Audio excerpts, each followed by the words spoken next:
రటికా కళ్యాణ లక్ష్మి షాదీ ముబారక్ పథకాలపై ప్రభుత్వం counter affidavit దాఖలు చేయకపోవడాన్ని నిరసిస్తూ సంగారెడ్డిలో బీఆర్ఎస్ శ్రేణులు భారీ నిరసన ధర్నా చేపట్టాయి. ఎమ్మెల్యే క్యాంపు కార్యాలయం నుంచి కలెక్టరేట్ వరకు భారీ ర్యాలీ నిర్వహించాయి. పేదల సంక్షేమ పథకాలు తక్షణమే కొనసాగించాలని నేతలు డిమాండ్ చేశారు. ఈ కార్యక్రమంలో ఎమ్మెల్యేలు చింతా ప్రభాకర్, మాణిక్రావు, మాజీ ఎమ్మెల్యే క్రాంతిలతో పాటు పలువురు నాయకులు, కార్యకర్తలు పెద్ద సంఖ్యలో పాల్గొన్నారు.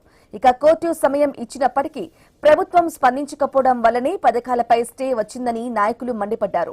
పేదింటి ఆడపిల్లల వివాహాలకు అండగా నిలిచే ఈ పథకాల విషయంలో సర్కార్ నిర్లక్ష్యాన్ని వీడి వెంటనే తగిన చర్యలు తీసుకోవాలని డిమాండ్ చేశారు. ఎలక్షన్ సమయంలో కేసీఆర్ గారు ఆల్రెడీ 1,16,000 రూపాయలు కళ్యాణ లక్ష్మి షాదీ ముబారక్ ఇస్తున్నారు. కానీ దానికి అదనంగా తులం బంగారం నేను ఇస్తా అని చెప్పి రేవంత్ రెడ్డి హామీ ఇచ్చాడు. ఆ తులం బంగారం ఇవ్వడం చేతగాక మొత్తం కళ్యాణ లక్ష్మిని ఎత్తేసే కుట్రలో భాగంగానే హైకోర్టు ద్వారా ఈ పథకాన్ని ఆపేయకుండా చేస్తున్నాడు. దీన్ని మా పార్టీ తీవ్రంగా ఖండిస్తున్నది.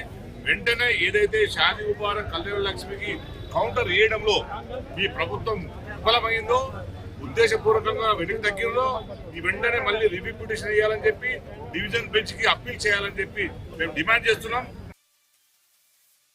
కళ్యాణ లక్ష్మి షాదీ ముబారక్ కనుక రద్దు చేస్తే ఈ రాష్ట్ర వ్యాప్తంగా ఉద్యమాలే కాకుండా మరి పేదలందరూ కూడా మరి ఆత్మహత్యలు చేసుకునే పరిస్థితి ఉన్నది.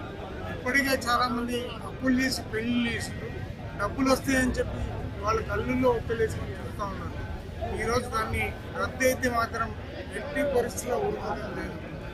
మీరు అధికారంలోకి రాకముందు అర్రాస్ పాట అన్నట్టు అన్ని సంక్షేమ పథకాలకు ఎక్కువ ఇస్తామని చెప్పి ఈ కళ్యాణ లక్ష్మి షాదీ ముబారక్ కూడా దీంతో